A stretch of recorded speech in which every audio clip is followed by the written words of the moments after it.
Congress party అమలు కాని హామీలు ఇచ్చి గతంలో ప్రతిపక్ష పార్టీగా ఉన్నప్పుడు సీఎం అమలు కాని హామీలు ఇచ్చారు. అట్లాగే 6 గ్యారెంటీల పథకాన్ని కూడా అమలు చేస్తామని చెప్పి ప్రజలను మోసం చేసి 2.5 ఏళ్ళు గడిచినా కూడా ఇప్పటివరకు కూడా హామీలను అమలు చేయట్లేదని, ఇచ్చిన హామీలను కూడా తప్పకుండా అమలు చేయాలని చెప్పేసి ఈరోజు బీజేపీ ఆధ్వర్యంలో అసెంబ్లీ ముట్టడికి అయితే పిలుపునివ్వడం జరిగింది. రాష్ట్ర అధ్యక్షుడు రామచంద్రరావు ఆధ్వర్యంలో అసెంబ్లీ ముట్టడించాలని చెప్పేసి రాష్ట్ర వ్యాప్తంగా ఉన్న బీజేపీ నాయకులు శ్రేణులందరూ కూడా హైదరాబాద్కు తరలి రావాలి, అట్లాగే అసెంబ్లీ ముట్టడిలో పాల్గొనాలని చెప్పేసి కూడా పిలుపునివ్వడంతో ఈరోజు అసెంబ్లీ ముట్టడికి ప్రయత్నించిన బీజేపీ కార్యకర్తలు, నాయకులను కూడా నిన్న రాత్రి నుంచి అట్లాగే ఉదయం నుంచి కూడా అందరూ ఎమ్మెల్యేలు, ఎంపీలు, ఎమ్మెల్సీల ఇండ్ల వద్ద, అట్లాగే జిల్లాలో ఉన్న జిల్లా పార్టీ అధ్యక్షులు, అట్లాగే ముఖ్య నాయకుల ఇండ్ల వద్ద హౌస్ అరెస్ట్ చేయడం జరిగింది. ఈ నేపథ్యంలో కూడా కొందరు కార్యకర్తలు అసెంబ్లీ ముట్టడికి ప్రయత్నిస్తున్న నేపథ్యంలో ఎక్కడికక్కడ అసెంబ్లీ పరిసర ప్రాంతాల్లో కూడా కట్టుదిట్టమైన భద్రతను ఏర్పాటు చేసుకోవచ్చు. మనం ఇప్పుడు అసెంబ్లీ ప్రాంగణం వద్ద ఉన్నాం, చూసుకోవచ్చు. మనం ఇక్కడ ఎవరు కూడా బీజేపీ నాయకులు కానీ, శ్రేణులు కానీ, కార్యకర్తలు ఎవరైనా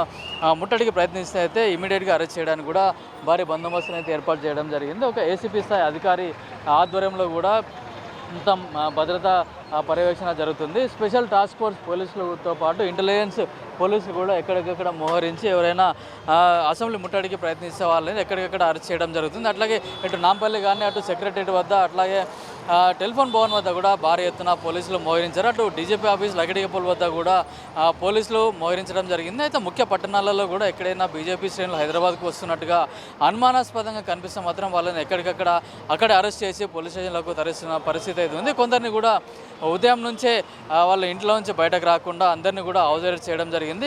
ఎమ్మెల్యేలు, ఎమ్మెల్సీలు కూడా అసెంబ్లీకి వస్తున్న నేపథ్యంలో కూడా వాళ్ళని ఎక్కడికక్కడ అడ్డుకొని వాళ్ళని కూడా ఇక్కడికి అసెంబ్లీకి రాకుండా కూడా వాళ్ళు పోలీసులు అయితే అడ్డుకోవడం జరుగుతుంది. డైరెక్ట్గా అసెంబ్లీలోకి వెళ్తాము, అక్కడ ఎట్లాంటి అవాంఛనీయ సంఘటనలు కానీ ఆందోళన చేయము అనే హామీ ఇచ్చినప్పుడు మాత్రమే అసెంబ్లీ సెషన్లో పాల్గొనడానికి మేము కూడా అనుమతిస్తామని చెప్పేసి కూడా పోలీసులు చెప్తాం జరుగుతుంది. మొత్తానికి కాంగ్రెస్ ఇచ్చిన హామీలు అవుతుందో 6 గ్యారంటీల పథకంతో పాటు విద్యార్థులకు ఫీజు రియంబర్స్మెంటు, స్కాలర్షిప్లు, అట్లాగే నిరుద్యోగ వృత్తి, నిరుద్యోగులకు ఉద్యోగ క్యాలెండర్ ఇస్తామని చెప్పారు. కళ్యాణ లక్ష్మితో పాటు గృహజ్యోతి అయితే పథకాలు ఏవైతే ఉన్నాయో రైతులకు కూడా రైతు బంధు ఇస్తామని చెప్పారు. పంట నష్టం పోయిన వాళ్ళకు కూడా పంట నష్టం ఇస్తామని చెప్పారు. ఇవన్నీ హామీలు ఇచ్చి అధికారంలోకి వచ్చిన కాంగ్రెస్ పార్టీ ఇప్పటివరకు కూడా హామీలను అమలు చేయలేదు, ప్రజలను మోసం చేస్తుందని చెప్పేసి కూడా బీజేపీ అసెంబ్లీ పిలుపునిచ్చిన నేపథ్యంలో మొత్తం ఎక్కడికక్కడ బీజేపీ కార్యకర్తలు అయితే అరెస్ట్ చేయడం జరుగుతుంది. ఇది మొత్తం ఇప్పుడైతే కొద్దిసేపటి క్రితమే అసెంబ్లీ ప్రారంభమైన నేపథ్యంలో కొందరు బీజేపీ ఎమ్మెల్యేలు, ఎమ్మెల్సీలు కూడా అసెంబ్లీకి హాజరయ్యే అవకాశం ఉంది. అయితే ఎట్లాంటి ఉద్రిక్త పరిస్థితులు నెలకొనకుండా పోలీసులు అయితే కట్టుదిట్టమైన చర్యలు అయితే చెప్పడం జరిగింది. చూడాలంటే కొద్దిసేపట్లో ఆందోళన తీవ్రతరం కానున్న నేపథ్యంలో పోలీసులు అయితే ఎక్కడికక్కడ పటిష్ట బందోబస్తును అయితే ఏర్పాటు చేయడం జరిగింది. బీజేపీ కార్యకర్తలు కూడా కొందరు ఎప్పుడైనా అసెంబ్లీని ముట్టడిస్తామనే కొన్ని హెచ్చరికల నేపథ్యంలో పూర్తిగా అసెంబ్లీ వద్ద అయితే కొంచెం ఉద్రిక్త పరిస్థితులు అయితే నెలకొని ఉన్నాయి.